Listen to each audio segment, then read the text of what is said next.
네, 안녕하세요. 수고하겠습니다. 일단 여러분들이 후반부인데 제일 중요한 거는 건강 지키셔야 되고 멘탈 관리 잘 하셔야 되고, 멘탈 관리하는 방법은 이 마지막에는 절대 범위를 확대시키면 안 돼요. 지금 하고 있는 것만으로 범위를 한정하고 브리타 걱정을 절대 하지 말고, 왜냐하면 브리타는 남들도 다 똑같은 입장이기 때문에. 그 다음에 이제 회독수를 늘려야 되는데 5회 6회가 전범위죠. 5회 6회. 그 5회 6회 하실 때 일주일 동안 쟁송을 전범위를 볼 수 있도록 노력을 하시면 나중에 이제 하루에 전범위 돌릴 수 있으니까 5회 6회 할 때 한번 노력해 보세요. 그 다음에 이제 수업 진행은 시험 보시고 힘드니까 한 11시에서 11시 40분까지 1교시, 그 다음에 10분 쉬고 11시 50분부터 12시 40분까지 2교시 이렇게 두 번 나누어서 진행하도록 하겠습니다. 자, 1페이지 있는 거는 제가 이제 카페에 올린 건데 제일 중요한 건 뭐 여러분 다 알고 계시죠? 그래서 제발 이제 문제 읽을 때 첫 줄부터 읽지 말고 예시답안에 마지막에 있는 질문부터 읽어라. 그리고 이제 일반론 남들은 잘 안 쓰니까, 타 수험생들은 안 쓰니까 일반론 학설들을 꼭 써주고 거기서 이제 고득점을 올려라. 사안 해결 잘 쓰고. 그 다음에 이제 2번 상단의 지문을 빨리 스킵하면서 쟁점 관련 있는 부분만 밑줄 치시고 쓸데없는 데 치지 말고. 그 다음에 3번 모의고사 볼 때 반복해서 이제 완전히 습득해서 가라. 그런 내용이에요. 아, 1교시에는 요 시험 보신 거 이제 핵심적인 내용 해설을 하고, 여러분들이 이제 남들보다 좀 잘 쓸 수 있도록 하는 방법 해설하고, 2교시에는 제 사례집 뒤편에 10년간 기출문제 있죠. 기출문제, 뭐 사시, 그다음에 행시 이런 기출문제들이 있는데 그거를 이제 나눠서 할 텐데, 오늘은 이제 사시 14년까지 11년부터 14년까지 2교시 이제 연습을 해볼 거예요. 그래서 이제 사례집 갖고 와야 되는데 다음 주부터는 사례집 갖고 오세요. 오늘 안 갖고 오실 것 같아가지고 제가 오늘은 자료를 드렸으니까. 1페이지 이제 일구 변시 문제인데, 일구 변시 문제를 제가 밑줄 부분만 여러분들 문제에는 변형을 시킨 거예요. 밑줄 부분만. 자, 문을 먼저 보면 반가로 1번의 아래쪽에 이 법적 성질을, 고시의 법적 성질을 법규 명령이라고 본다면 이제 변시에서는 법적 성질에 대해서 논하시오 이게 나왔었는데, 우리 시험에서는 이 고시의 법적 성질에 대해서는 뭐 논하게 하지는 않을 거고, 이 고시는 형식은 행정규칙인데 실질이 재산권을 담고 있기 때문에 법규상이라서 행정규칙 형식의 법규 명령이라는 것이고, 이 경우에는 이제 법령의 위임이 있으면 상위 법령과 결합해서 법규 명령의 성질을 가진다. 이게 판례 입장이에요. 통설 판례. 그래서 법규 명령이라고 전제를 했고, 그럼 쉽죠. 법규 명령으로 전제를 했으면 대상 여부를 논하시오. 즉 법규 명령이 처분이 될 수 있는가, 그걸 쓰는 거예요. 그럼 로마자 2번에서는 이제 처분 개념 논쟁을 쓰셔야 되고, 로마자 3번에서는 법규 명령이 항고소송의 대상이 될 수 있는지 여부, 크게 두 가지죠. 그런데 이제 이 고시의 경우에는 일반적인 법규 명령은 뭐 시행령이다, 시행규칙이다, 이런 형식이죠. 이런 법규 명령은 음주운전을 하면 0.08 이상 음주운전을 하면 요건, 효과, 면허 취소할 수 있다. 이거 이제 갑이 0.08 음주를 했을 때 음주 단속해서 0.08 이상 나왔으면 갑에게 이제 면허 취소를 하게 된다. 그래서 면허 취소라는 행정행위와 이런 법규명령의 차이점은, 대상이 되는 사람이 법규명령은 0.08 먹은 불특정 다수는 모두니까 일반인이고, 여기는 갑이고, 그러니까 범위가 특정되는 개별적이고, 그 다음에 요거는 0.08 먹은 모든 사건이니까 불특정 다수의 추상적 사건이고, 그 다음에 이 경우에는 갑 사건이니까 구체적 사건이고, 계획 후 면허 취소가 있으면 바로 운전을 못한다. 이게 직접적이죠, 직접적. 근데 이제 이 법규 명령은 면허 취소에 개입이 있어야 가백의 영향을 미치니까 간접적이다. 이렇게 표현하는 거죠. 그래서 법규 명령의 특성은 원래 일반적, 추상적, 행정의 개입을 통해서 영향을 미치는 간접적 성격을 가지는 건데 이 법규 명령의 경우, 드물분교 폐지조례나 이 법규 명령의 경우는 이 면허 취소하고 똑같은 거죠. 이 명단에 갑 회사의 약품이 기재되면 비급여가 바로 되는 것이니까. 그래서 바로 가백에 영향을 미쳐요. 바로 중간에 여기 삭제 명령과 같은 집행행위, 행정행위 개입 없이죠. 없이. 그래서 요 내용이 들어가야 돼요. 집행행위 사안의 해결을 쓸 때 집행행위에 개입 없이 직접적으로. 이게 핵심이야. 이게 처분적 법규 명령인데 사안 해결을 쓸 때. 그래서 요 사례는 사안 해결로 되게 중요하다. 그래서 박스의 맨 마지막 줄에 1페이지 박스의 맨 마지막 줄에 삭제되는 갑 회사의 A 약품. 요게 이제 삭제돼서 비급여 대상이 되는 것이니까 바로 영향을 미친다. 바로. 그다음에 물음이의 경우에는 협회와 가백에 이제 변신은 가백이었었는데 저는 협회만 물어봤어요. 협회에 원고 적격이 있는지 여부. 협회는 일반적으로 단체고 단체는 자신의 이익을 위한 것이 아니라 불특정 다수의 국민의 이익을 위한 것이에요. 그래서 단체의 경우에는 일반적 사실적 이해관계밖에 갖지 않아요. 판례에 의할 때 사익보호 규정이 없다는 뜻이죠. 그래서 이 경우에는 보호규범의 범위를 헌법상 재산권까지 넓히는 학설을 택하면 원고 적격을 인정받을 수 있어요. 근데 판례처럼 간다면 원고 적격이 부정되거든. 그래서 판례처럼 갔을 때 문제점이 단체성을 도입하자. 입법론까지 쓰셔야 돼요. 물음 3의 경우에는 제소기한 준수죠. 제소기한 준수. 제소기간은 소송 요건 중에 제일 잘 나오는 게 대원소, 전기. 대원소 잘 나오고 전기, 기간 잘 나오고. 이 네 가지는 늘 잘 나오는 거니까 최근에 나왔어도 제끼시면 안 돼. 얘는 이제 처분이, 이게 처분인데 이 처분이 불특정 다수의 상대방을 대상으로 한다라고 하면 고시에 의해서 하는 거죠. 고시. 그래서 이제 고시를 지문에서 중간쯤에 위에 3분의 1 지점에 급여 목록 표를 개정해서 18년 9월 23일 고시하면서 9월 23일 고시했다. 고시.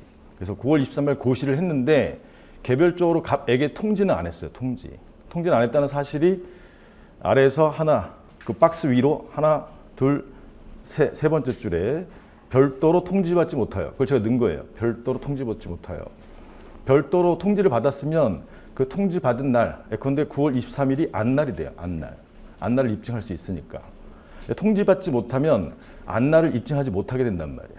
그러면 쟁점이 고시일을 안날로 볼 수 있을지 여부가 된다. 고시일을. 그 뒤에 지문, 이 사건 고시가 있은 지 1개월 후 예컨대 10월 23일 고시가 있었음을 알았다고 주장하며, 이건 주장일 뿐이야. 주장. 입증이 돼야 되는데 통지가 없었기 때문에 입증이 될 수도 있지만 입증이 안 되는 경우가 원칙이다 이 말이에요. 그래서 통지를 받지 못하여 이런 지문이 없었어도 그냥 주장하며 이런 얘기는, 주장한다는 얘기는 통지가 안 됐다 일 수도 있고 통지가 됐다 일 수도 있단 말이에요. 그래서 통상은 쟁점은 통지가 안 된 경우이기 때문에 통지가 안 된 경우로 가정해서 고시를 안날로 볼 수 있을지 여부, 이걸 써주시면 돼요. 그 다음에 94일째는 18년 12월 26일 날 고시에 대한 추송을 제기했다. 그래서 만약에 요 고시일이 9월 23일인데 요걸 이제 고시를 안날로 볼 수 없다는 견해도 있고, 그 다음에 고시를 안날로 볼 수 있다는 견해도 있고, 안날로 볼 수 있다는 견해가 판례의 주된 입장이에요. 그럼 판례의 주된 입장이면 9월 23일 날 알았죠? 9월 23일 날 알았죠.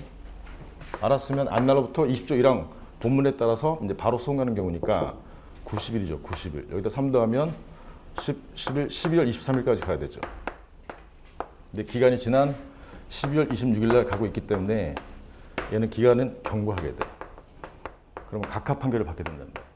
그래서 이런 경우에는 각각 판결 받는 것보다는 손님권 준수시키는 것이 좋으니까 일서를 택하는 게 좋아요.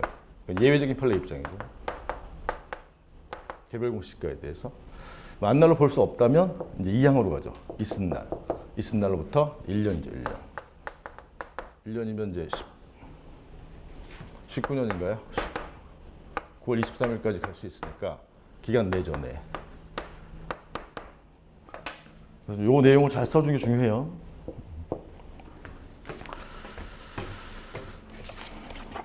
핵심 문제 말씀드렸고 3페이지에 주의할 점. 3페이지 이제 설문 1의 경우에는 로마자 2번에 처분 개념 논쟁을 써야 된다. 계속 강조하지만 로마자 2번에 처분 개념 논쟁이 로마자 3번에 법규 명령이 취소 소송의 대상이 되는지 여부로 이어지기 때문에 논거가 되기 때문에 다른 수험생들은 로마자 2번 안 쓴다 이 말이에요. 바로 로마자 3번으로 쓴다 이 말이야. 긍정설, 부정설, 예외적 긍정설 이렇게 쓰게 되는데 로마자 2번을 꼭 쓰세요. 노무사 시험 배점이 높으니까.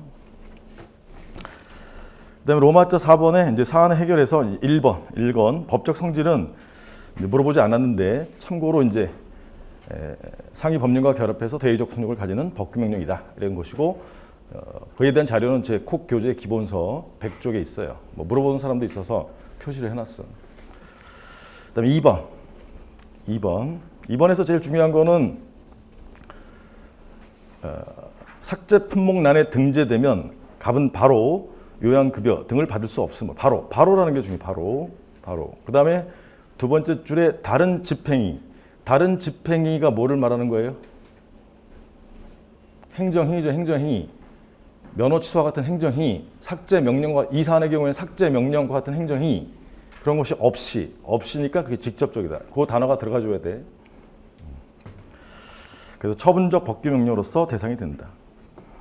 이 문제는 우리 시험에서는 11 노무사 시험에 출제된 거예요. 11 노무사 시험. 11 노무사 시험 한번 확인해 볼까요?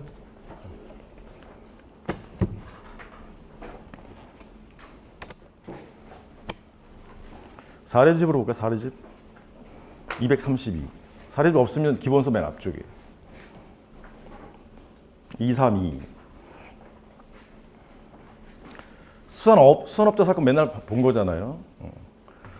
232페이지 맨 위에 1번 두 번째 줄 끝부분에 갑이 자신의 재산권을 침해하는 면적 축소와 관련된 여기 법령의 취소를 청구하는 소송.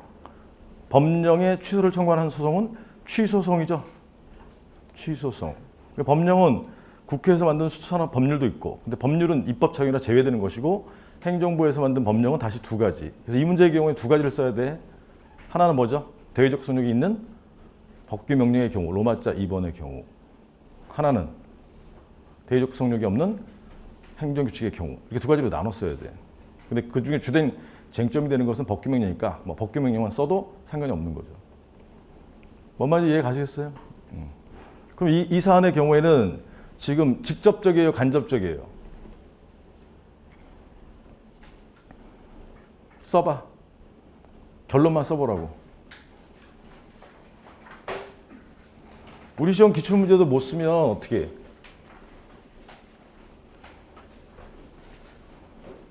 해당 질문에 대해서만 법규 명령이라고 전제를 하고 사안의 법규 명령은 이렇게 써야지. 대상이 되는지 여부를 써야지. 결론을. 뭐뭐이므로 대상이 된다 안 된다 이걸 써야지.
사안의 중간에 집행행위, 행정행위에 개입이 있어요, 없어요? 개입이 있죠? 행정에 개입이 있단 말이야. 흐름이 이렇게 되는 거예요. 옛날에 구면허를 받았는데 이게 양식업을 하고 있는데 2만 제곱미터 양식업을 하고 있었는데 기간 종기 1년이 붙었는데 이게 지나서 그런데 딱 1년 2월 1일이 되면 다시 새 면허를 받는다는 말이에요. 새 면허를 받을 때 그 양식업 대상이 되는 면적이 1만 제곱미터로 축소되니까 갑의 입장에서는 이 새 면허가 갑에게 침입적인 내용이란 말이야. 근데 이 새 면허에 대한 내용은 두 번째 질문이고, 여기 이 면허를 발령하려면 국회에서 제정하는 법률이 있어야 되죠. 법률. 그다음에 법률을 다시 구체화하는 행정부에서 만드는 것이 시행령, 시행축 등의 법규 명령이 있는 거죠. 법규 명령. 그다음에 대의적 성질이 없는 것은 행정 규칙이 있는 것이잖아요. 이게 법령이잖아요. 행정 입법. 행정 입법. 그래서 이제 법규 명령이라고 한다면, 이게 시행령, 시행축이라고 한다면 요 일정한 경우에는 면허를 발령할 수 있다. 이것처럼 일정한 경우에는 효과, 면허를 발령할 수 있다란 말이야. 그래서 이 사안의 경우에는 요 면허라는 게 중간에 개입이 되잖아요. 이해가시겠어? 그래서 요 면허라는 행정행위에 개입이 있으므로 직접적이에요, 간접적이에요? 간접적이란 말이야, 간접적. 그래서 얘는 법규명령의 원칙적인 경우란 말이야. 이 법규명령, 이거와 똑같이 일반적, 추상적 집행행위 개입이 없어서 개입이 있어서 간접적으로, 그 집행행위가 뭐냐? 면허라는 집행행위에 개입이 있어 간접적으로 영향을 미치는 바. 처분적 법규명령이 아니다 이 말이에요. 이해 가시겠어? 또 나올 수 있어. 얘는 이제 중요한 쟁점이야. 여러분들 잘 이해를 못한단 말이에요. 계속 시켜보면 법률을 집행하는 게 행정작용인데, 행정작용의 법규명령은 다시 행정행위를 통해서 영향을 미치는 거예요.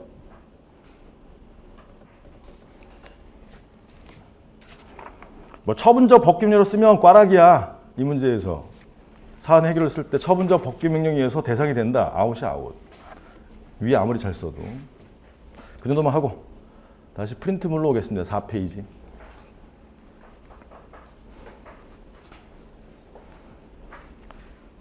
그래서 원고 로마자 2번에 제가 강조했듯이 원고적격 일반론을 쓸 때, 어차피 원고적격 묻고 있는데 일반론 쓸 때 두 번째 줄에 협회의 경우에는 보호기범의 범위, 학설 대립, 보호기범의 범위, 학설 대립, 법, 경제, 사회, 문화 이렇게 나누는 거 기억나시죠?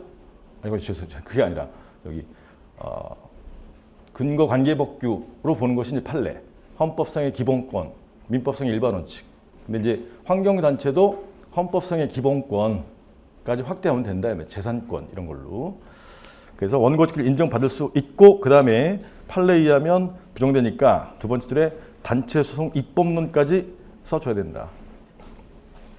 로마자 3번에 이제 사안 해결 보시면 1번 이제 원고적인 인정으로 갔어요. 보호기범의 범위를 헌법상 재산권까지 확대할 경우 사익보호 규정이 있으므로 원고적격이 있다. 근데 이제 다만 판례와 대립되는 견해를 택했기 때문에 판례에 의하면 아는 척 해주는 거죠. 사익보호 규정이 없어서 일반적, 추상적, 간접적 사실상이익만 있으므로 원고적격이 없다. 따라서 권익구제 확대를 위해서 독일의 단체가 소송을 제기한 단체소송의 도입이 필요하다. 원고적격 기본서 교재의 맨 마지막에 있는 거예요. 단체소송이나 집단소송의 도입 이런 건데, 단체소송 이건 단체니까. 올해 원고적격 특 A급인데 이 문제 굉장히 유력한 문제예요.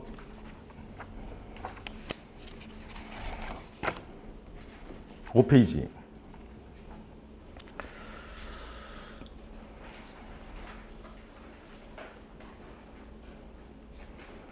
5페이지에 쟁점의 정확한 이해가 써놨는데, 1번은 개별적인 통지가 있다면 그날이 두 번째 줄에 알았음을 입증하게 되면 안날부터 90일이 되는 1월 23일까지 제소할 수 있어요. 제소가 내가 된단 말이야. 쟁점이 나올 수가 없어요. 입증하면. 근데 2번에 개별 통지가 없는 경우죠. 없는 경우. 그러면 고시일을 안날로 볼 수 있지. 그래서 설문의 경우가 이에 해당한다. 그래서 로마자 1번의 문제 소재에서 아까 그 내용 지문을 살려서 써줘야 돼요. 협회와 갑이 고시를 별도로 통지받지 못하여 고시 후 1개월 후에 고시가 있었음을 알았음을 입증하지 못한다면 이렇게 써줘야 된다고. Understand? 그럼 고시 1을 안날로 볼 수 있을지가 문제된다. 그래서 로마자 1번의 문제에서 정확히 적시를 해줘야 돼요. 얼버무리지 말고. 그 다음에 로마자 2번에 안날로 볼 수 있을지 여부, 동그라미 1번 볼 수 없다는 견해. 예외적인 판례 입장이죠. 동그라미 2번 안날로 볼 수 있다는 견해. 원칙적인 판례 입장. 논거를 써주는 게 포인트인데 첫 번째 줄에 공시를 안날로 볼 수 없다는 견해는 공시 제도가 미흡하다는 점. 누가 뭐냐 공시한 거. 이런 뜻이야. 그 다음에 이 견해에 의하면 안날로부터 있은 날부터 1년이니까 더 길어지죠. 국민의 권익구제가 더 중요하다는 점 2개. 제가 쉽게 쓸 수 있도록 줄인 거예요. 그 다음에 두 번째 줄에 개별공시가에 대한 예외적인 판례예요. 이게 만약에 개별공시가였으면 분명히 이 판례를 써주면 더 좋죠. 그 다음에 세 번째 줄에 이 견해에 의하면 알기가 어려움으로, 즉 1항이 아니라 알지 못한 경우가 되니까 있으날로부터, 즉 2항이 됩니다. 2항이 되니까 그 밑에 줄에 1년 내죠. 1년 내. 동그라미 1번 안날로 볼 수 있다는 견해는 첫 번째 줄에 현행 공시제도가 유효적절한 수단이다. 왜냐? 처분이 다수 이해관계인에게 관련 있는 경우. 불특정 다수인에 대한 처분은 고시 공고로 하잖아요. 그 다음에 이 견해의 문제 안날로부터 90일이니까 기간이 짧아지니까 기간이 지나면 더 이상 다툴 수 없다. 기간 제한의 취지가 뭐죠?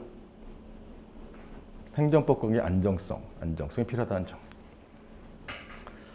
그다음에 고시래 알았다는 견해가 타당하며 판례 주된 입장이다. 이걸로 갔는데 제가 거꾸로 써놨네. 1번으로 가세요. 1번으로. 동그라미 2를 먼저 쓰고 동그라미 2를 2로 쓰세요. 그 다음에 이제 질문이 좀 나오는 게 다른 타 강사 교재 그 해설에서 행정 효율 등에 관한 규정 6조 3항에 보면 처분의 효력 발생일을 명시하지 않았을 때 고시 후에 5일이 경과한 날이 안날이다. 이런 규정이 있어요. 5일이 경과한 날이 안날이다. 그럼 9월 23일에 5 더하면 9월 28일이 안날이 된다. 9월 28일이 안날. 9월 28일이 안날이면 그날부터 90일이면 12월 28일까지 갈 수 있잖아요. 그럼 기간 내이다. 이런 내용도 있는데 그거는 크게 중요하지 않아요. 그거는 그 효력 발생일이 지금 명시돼 있지 않다는 지문이 나와야 돼. 이 얘기를 쓰려면 고시의 효력 발생일이 명시돼 있지 않다라는 내용이 나오면 이 지문을 동그라미 2번에 세 번째 줄에 판례 주된 입장이다 옆에다가 부가적으로 쓸 수는 있어요. Understand? 근데 지문에 지금 그 고시를 하면서 효력 발생을 명시하지 않았다라는 지문이 없잖아요. 그럴 때는 명시한 걸로 보는 거야.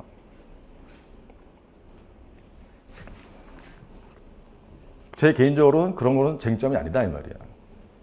됐고, 로마자 3번 사안 해결할 때 동그라미 1번 안날로 볼 수 없다는 견해로 결론을 내세요. 그러면 1년이니까 두 번째 줄에 1년, 세 번째 줄에 기간 내, 준수. 그 다음에 동그라미 2번 판례 주된 입장, 판례 주된 입장과 반대가 되니까 판례 주된 입장에 의하면 안날인 공실이죠. 공실이 안날이 되고 그날부터 90일이 되는 23일까지. 따라서 기간을 경과했죠. 판례 주된 입장에 의하면 기간을 경과했으므로 준수하지 못했다. 거듭 강조하지만 소송 요건을 충족하는 답안지로 쓰는 게 제일 좋은 답안지야. 그러면 그게 결론이 판례하고 다를 때만 판례를 명시해주면 답안이 굉장히 멋져 보인단 말이에요.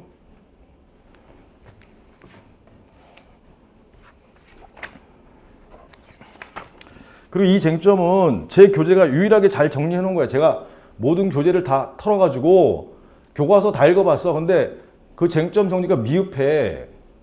근데 예전에 박균성 교수님 책에서 이렇게 쟁점 정리해놨는데 그게 딱 맞아. 다른 교재들은 이상하게 정리가 돼 있어. 그래서 이상하게 정리된 교재의 내용을 강사들이 베낀 거라고. 그러니까 여러분들이 이해를 못하는 거야. 제일 중요한 건 통지가 없다. 이게 제일 중요한 거예요. 통지가 없다는 내용하고 관련되는 지문이 한 1개월 후에 알았다고 추정하면서 이게 통지가 없었다는 걸 알려주는 거야. 통지가 있었다는 것은 통상 지문에 뭘로 나오죠? 송달 받았다 이런 내용으로 나온단 말이에요. 송달 받았다. 송달 받았다는 거는 알았다는 내용에 통지가 있어서 알았다 이런 내용이고, 그런 내용이 없이 그냥 1개월 후에 알았다고 주장하며 이거는 통지가 없었다는 걸 대변해주는 지문이라고요. 이해가요? 여기도 나올 수가 있으니까 잘 정리를 해 두셔야 돼.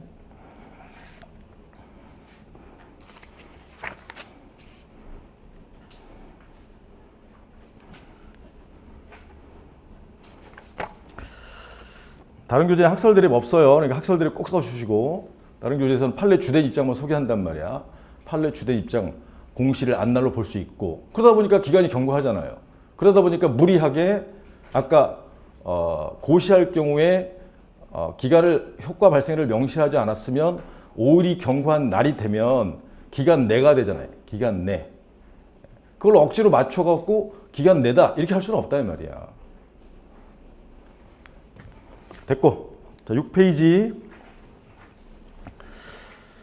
경기학원 이사 사건이고, 일단 빨리 읽어보시고, 아시는 분들 계시고 모르시는 분은 빨리 읽어보시고 쟁점이 무엇인지만 체크해 보세요.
그림은 이렇죠.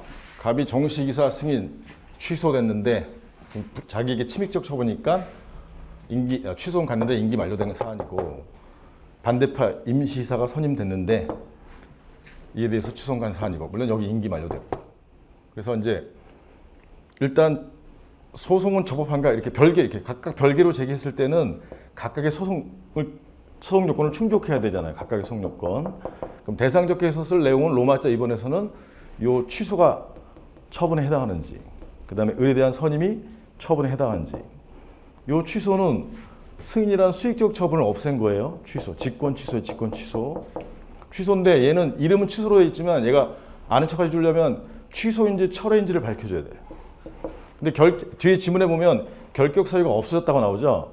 결격 사유가 없어졌다는 것은 요 승인을 할 때 결격 사유가 있었다는 얘기야. 그럼 승인이 잘못 나왔다는 얘기죠. 잘못 나온 거, 처음에 잘못 발령된 이 원시적 하자를 이유로 소멸시키는 행정일을 뭐라고 하지? 취소라고 그래, 취소. 나중에 결격 사유가 생겨서 없애는 것은 철회라고 한단 말이에요. 그래서 취소임을 밝혀주셔야 돼. 여기는 임시이사를 선임하려면 결의가 필요해, 결의. 그 결의가 기본행위. 기본행위의 효력을 완성시켜준 인가다 이렇게 볼 수도 있단 말이에요. 선임은. 그래서 이게 취소와 이제 인가로서 처벌에 해당한다. 로마자에서 밝혀주고, 요 자신에 대한 침입적 처분에 대해서는 원고직을 논할 필요가 없죠. 근데 여기 을에 대한 선임 처분은 갑이 제3자잖아. 갑이 3자.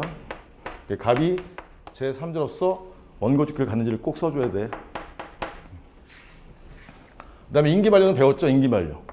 임기 만료되면 원상 회복은 불가능하지만 예외적으로 부수적 이익이 있어서 원고적격이 있다. 기본서에서 배운 거잖아요. 그죠? 그러면 이 취소를 취소하면 갑이 다시 정식 이사가 되면 결격 사유도 없어졌잖아요. 그러면 자기 팔을 선임할 수 있는, 이사를 선임할 수 있는 긴급 처리권이 있어서 원고적 협의 소익이 있다 이렇게 쓰시는 것이고, 두 번째 여기 선임의 경우에는 이 선임은 잘못된 거잖아요. 잘못된 거. 그러니까 위법한 행위가 반복되는 것을 방지할 실익이 있으므로 협의 소익이 있다. 이게 두 가지 쓰는 거죠.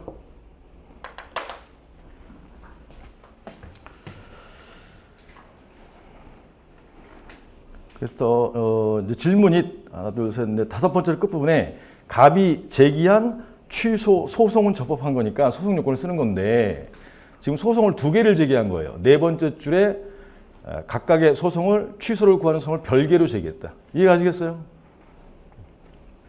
근데 별개로에 밑줄 치시고, 별개로라면 이게 맞는 답안인데 함께 제기했다. 함께 제기했다. 함께 제기하는 거는 합쳐서 제기하는 거죠. 합쳐서 제기하는 거는 우리 행소법에 뭐가 있어? 원고가 함께 제기하는 거. 처음부터 함께 제기하는 걸 무슨 병합이라고 하지? 원시적 병합.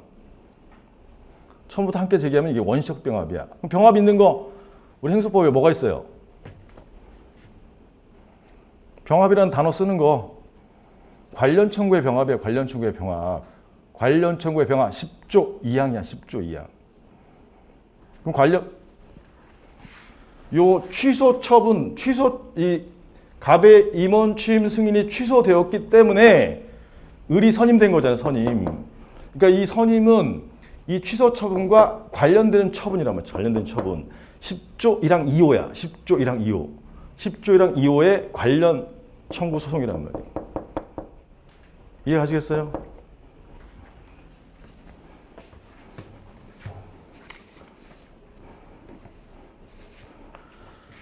그래서 함께 제기했다 하면 관련 청구 소송의 요건을 쓰는 게 포인트예요. 관련 청구 소송의 요건이 어떻게 되지? 주된 취소 소송에. 그럼 여기가 주된 취소 소송이야. 여기가 취소 소송에 무슨 소송을? 이게 관련 청구 소송이니까 관련 청구 소송을. 왜 관련 청구 소송이냐? 10조 1항 2호야. 10조 1항 2호. 발생 원인이 공통된단 말이에요. Understand? 세 번째 요건이 뭐죠? 원래 별개로 제기할 수 있었는데 별개로 제기하면 지금처럼 소송 요건을 다 갖춰야 되잖아. 그죠? 각 소송이 적법해야 된단 말이에요. 각 소송이 적법. 그 각 소송이 적법 요건에 이 내용을 쓰는 거라고. 로마자 2번에 관련 청구 소송의 의 취지, 로마자 3번에 관련 청구 소송의 범위, 로마자 4번에 관련 청구 소송의 요건 쓰잖아요. 요건. 근데 1, 2, 3번 요건에 이 내용을 쓰는 거라고. 각 소송이 적법해야 되잖아요.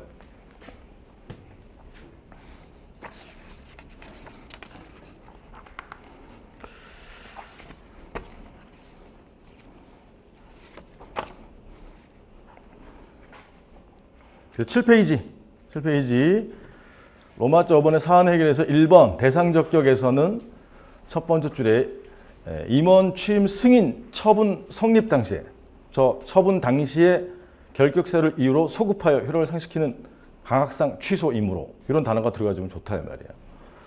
그 다음에 세 번째 줄에 이사 선임 처분은 임시사 선임 결의가 기본 행위예요. 기본 행위 효력을 보충적으로 완성시키는 행위를 인가라고 그래. 인가이므로 외우셔야 돼. 하명 허가 특허 인가 이런 거 외우시라고 했었죠. 그다음에 3번의 협의의 소익 보시면 갑은 민법을 유추 적용해서 긴급 처리권을 가지고 후임 정식 이사들을 선임할 수 있는 이익이 있으므로, 여기 이제 판례 내용이잖아요. 그 밑에 줄에 임시사 선임 처분에 대한 취소성의 경우는 갑은 위법한 임시사 처분이 반복될 위험성을 방지할 이익이 있으므로 쓰시면 되는 거예요. 그다음에 8페이지 원고 적격 보겠습니다.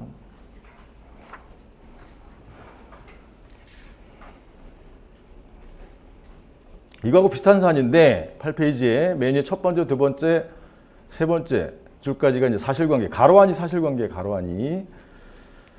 그래서 두 번째 줄에 첫 번째 줄에 교육부 장관이 두 번째 을 학교법인의 이사 8명 등을 선임한 데 대해서 갑 대학교 교수 협의회 총학생회 노동조합 지부 등이 이사 선임 처분, 8명 이사 선임 처분에 취소를 구하는 소송을 제기했어요.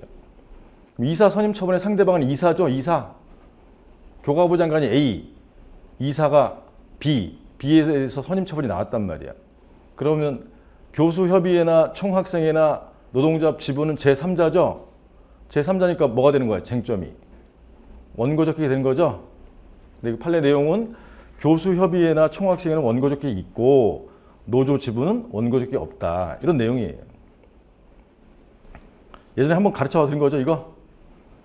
그래서 총학생회나 아니면 교수협의회는 어떤 권리가 있죠? 법률상 보호되는 이익이 있어야 되는데 학교 운영 참여권이죠. 대학 자율권에 근거한 학교 운영 참여권. 그 밑줄에 보시면 헌법에 대학 자율성에 근거한 갑대학교 교수협의회와 총학생회의 학교 운영 참여권. 이게 보호되는 사익이란 말이에요. 보호되는 사익. 근데 노조의 권리는 학교 운영 참여권이에요. 단결권이나 단체 행동권이에요. 단체 행동권이나 단결권이란 말이야. 그런 것은 보호하고 있지 않아요. 이 법에서. 그래서 그 내용이 동그라미 2번에 나오는 거죠. 그래서 밑줄을 보면 노조가 교육받을 권리 또는 학문의 자유를 실현으로서 직접 기능한다고 볼 수 없으므로 결론 그 밑에 줄에 전국 대학 노동조합을 대학교 지부 법률상 이익 보호하고 있는 것으로 해석할 수는 없다. 즉 노동상권만 보호되는 것이고 이 관계되는 법에서는 노동상권을 보호하고 있지 않다. 이런 내용이에요.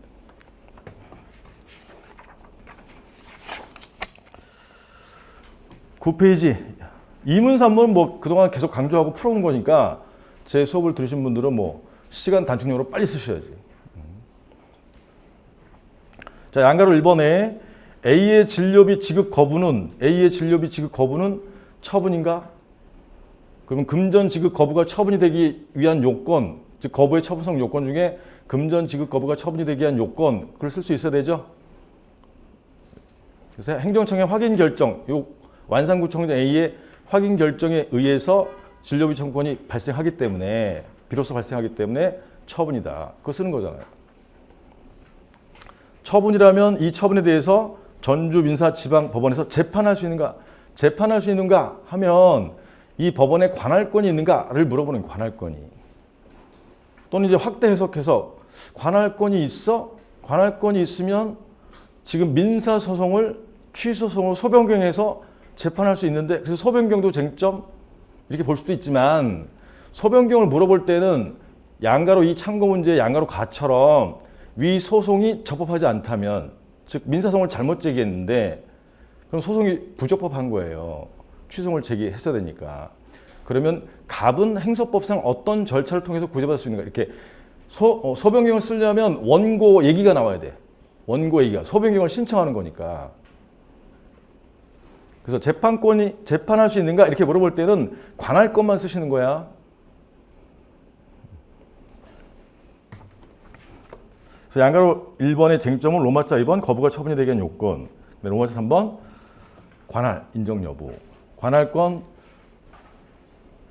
거부가 처분이라면 심사 토지 관할이 지금 피고 행정청이 완산구청장이죠.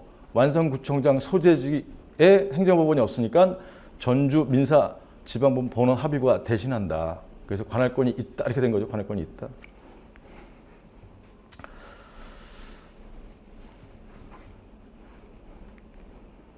그리고 양가로 가는 그에 연결해서 관할권이 있다면 판례에 의하면 요 처분에 대한 관할권도 동시에 이 민사법원이 가지고 있으니까 소변경할 수 있다라는 게 판례잖아요. 그래서 양가로 가에서는 민사소송과 행정소송 사이의 소변경 써주는 게 핵심. 그다음에 양가로 나는 만약에 사례가 전주 전북대학병원이 아니라 첫 번째 줄에 강남구에 소재한 뭐 서울대학병원이다, 삼성병원이다 이렇게 나온다 이 말이에요.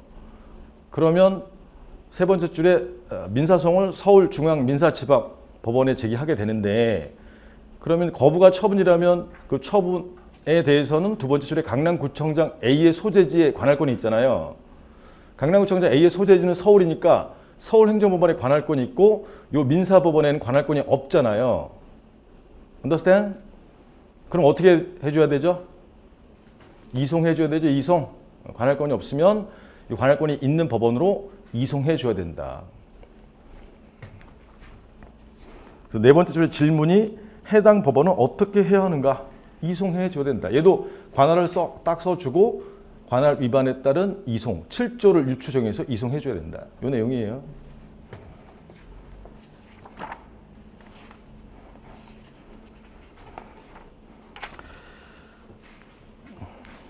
그래서 이제 첫 번째 이 질문 낸 거 제가 양가로 1번만 냈으니까 9페이지 로마자 2번에 진료비 지급 거부의 처분성 여부에서 9페이지 맨 아래쪽에 거부가 처분이 되기 위한 요건 1, 2, 3 쓰고 신청권이 필요한지 여부, 공권력 행사의 거부, 그다음에 법률관계에 영향을 미칠 거 쓰고 1, 2, 3 쓰고 그다음에 4번에 금전 지급 거부의 경우 요 내용 써주면 된다 이 말이에요. 10페이지에 양가로 1번의 처분성 판단 기준 이게 제일 중요하다. 그래서 첫 번째 줄에 문제된 권리가 공무원 연금 지급 거부처럼 대상자 확인 결정이 있어야 비로소 발생한다면 처분, 거부하면 발생하지 않아서 처분. 그다음에 두 번째 줄에 아니면 법령에 의해서 이미 발생하거나 법령에 의해서 이미 발생한 사건이 뭐가 있죠? 미지급이잖아요. 미지급. 또 하나가 뭐가 있죠? 광주민주화운동. 광주민주화운동. 법령에 의해서 이미 발생하고 있단 말이에요. 또는 행정청의 확인 결정에서 광주민주화가 이제 법령에서 이미 발생한 것이고 행정청의 확인 결정에서 이미 발생하고 있는 경우가 요 공무원 연금 미지급이죠. 미지급. 그럼 이미 발생하고 있으면 그 법률관계에 관한 소송이다. 그래서 사법성의 법률관계이면 민사소송, 공법성의 법률관계이면 당사소송. 그 내용이고 그다음에 양가로 2번에 사안의 관련 판례를 써주면 동그라미 2번이 포인트다. 동그라미 2번.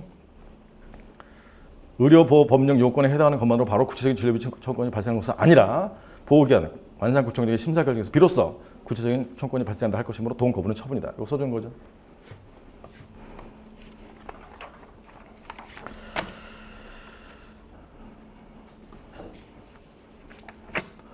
그 다음에 12페이지. 12페이지 제3문은 아래에서 지문에서 하나, 둘, 세 번째 줄, 네 번째 줄에 갑회사 사용자가 21년 7월 10일 이런 날짜가 나오면 쟁점이 뭐죠? 최소기간. 그 다음에 기각적으로 대상화로 하고 대상적 격이죠. 예외적인 대상적 격 충족. 그 다음에 중노위원장 A2를 상대방으로 해요. 그러면 예외적인 피고적 격 충족. 7월 12일은 기각 재결서를 받은 날로부터 15일 내에 제기해야 되죠. 예외적인 제소기간 충족. 7월 1일 날 발령하고 가백에 통지했으니까. 그래서 이제 취소를 갔는데 회사가 원고, 그다음에 A2가 피고인데 원고가 피고가 아닌 마지막 줄에 노동조합 B 제3자는 자신의 권익을 보호하기 위해서 행소법상 어떤 방법, 소송 중이면 타인 간의 소송이 계속 중이면 제3자 소송창가 쓰는 거죠. 16조 쓰는 거예요. 16조. 16조 쓸 때 16조 요건 1번이 뭐죠? 타인 간의 갑과 A2 간의 소송이 적법하게 계속 중일 것.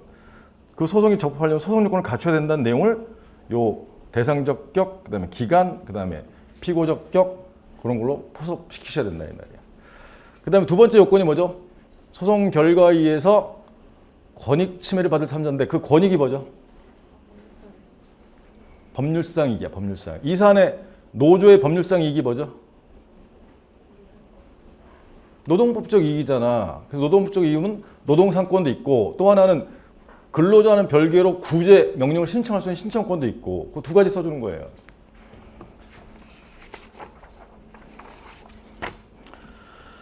그래서 13페이지 이 문제는 사안 해결이 제일 중요하다. 13페이지 로마자 3번의 사안 해결 1번 제3자의 참가 요건 충족 여부에서는 양가로 1번은 타인 간의 소송이 적법한지와 관련된 소송 요건 충족 여부이고 양가로 2번은 법률상 이익을 두 가지로 나눠 써준 거다. 두 가지. 동그라미 1번은 그 밑에 줄에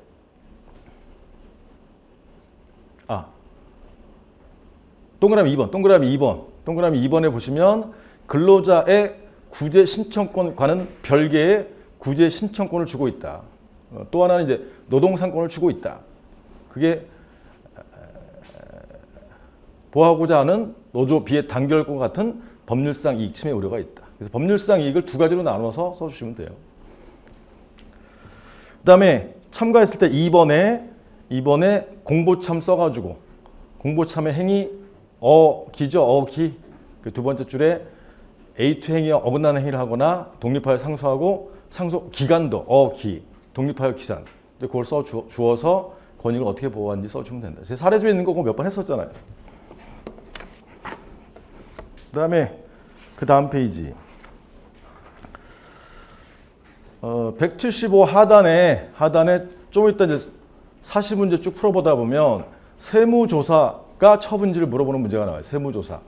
세무조사는 예컨대 제가 부동산 투기 우려가 있는 중개업소를 운영하고 있다.